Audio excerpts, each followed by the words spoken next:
Phantom TV says, after the Steelers sign Cam, who would you rather have, Bradberry or Jalen Ramsey?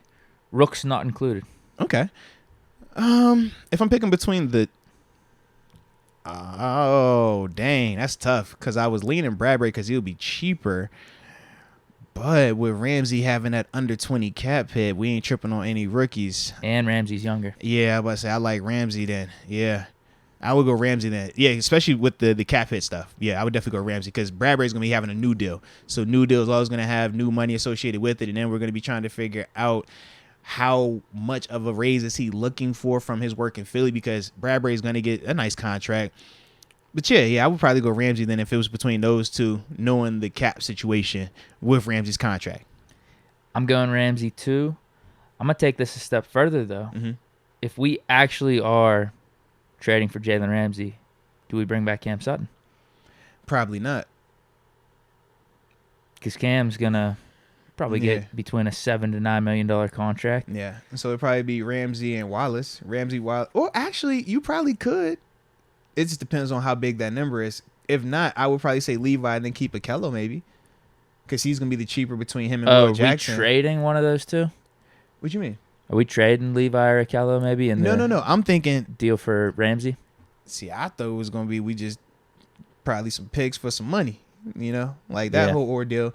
But then for us, making the numbers work, we probably don't re-sign Cam Sutton. And now we're looking at... We definitely cut Akello.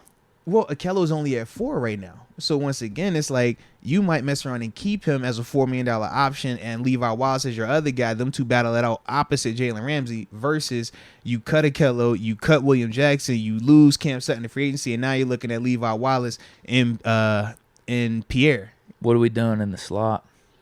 You still got your Milettes. You still have oh my goodness. So you got Milette that could play down there. Obviously Norwood has had some work down there. You probably would draft a guy or bring somebody in. I'm wondering if you just lock in corner before the draft then. Could you do Ramsey, Cam, and then Levi, and then cut Akello? To me, I would go Ramsey, Cam, Levi, cut Akello, cut Will Jackson, and go that way. And then you're just drafting O-line probably. O-line and D-tackle, either D-tackle or potential LB. Like, I'm in that range. Because you're assuming you still have 2 of your top 3 picks. You probably still have that first rounder. And then you're trading that 32nd. And whoever's the cheaper of the 2 at safety between Edmonds and Casey. I wonder if they can make that work. We got a Highsmith extension. The beauty is this, at least with Ramsey already being under contract, you don't have to guess what his number is going to be if you're the Steelers. Whereas with Bradberry, you got to guess, all right, are you getting him for 10?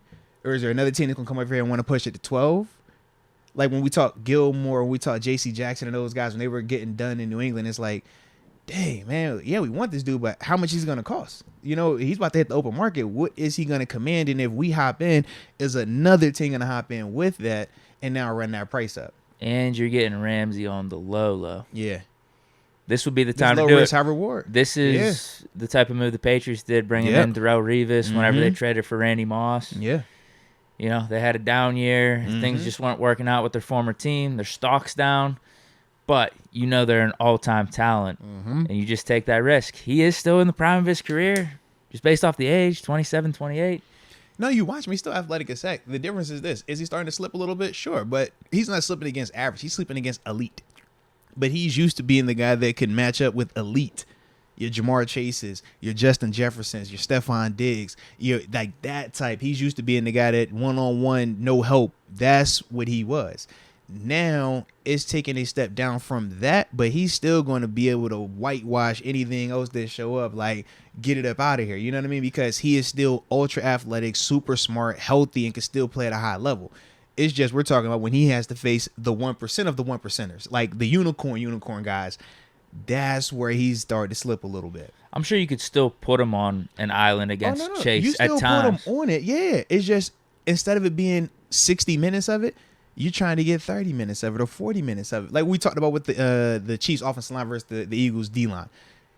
Yeah, if I only need you to one-on-one block these guys 20 times today, we can do that. If I need you to do it 50 times, that's going to be an issue. And I think for Ramsey, as long as we're not asking him to cover a Jamar Chase all game long by himself, yeah, the handful of times or the majority of the time where he does have to do it, and as long as he got a little bit of help on them other times, yeah, I think he could definitely do that because he's a smart enough player. He knows his coverages like that. Because that's one of the cases for him. You could say his best years were when he had the best defenses around him. Mm-hmm. Those Jaguars defense was really good. And that then pass last rush. year with the Rams, it was a disaster. Mm-hmm. Aaron Donald being hurt, bunch of guys being hurt, offense was terrible. So, yeah, maybe it's not going to be as good of a year for a cornerback that's always on an island out there. But when he was cooking with the Rams, we saw what their defense was looking like. Yeah. Although that Super Bowl wasn't the best for him. But who was he going against once again? Wasn't the best. Who was he going against? It was Chase.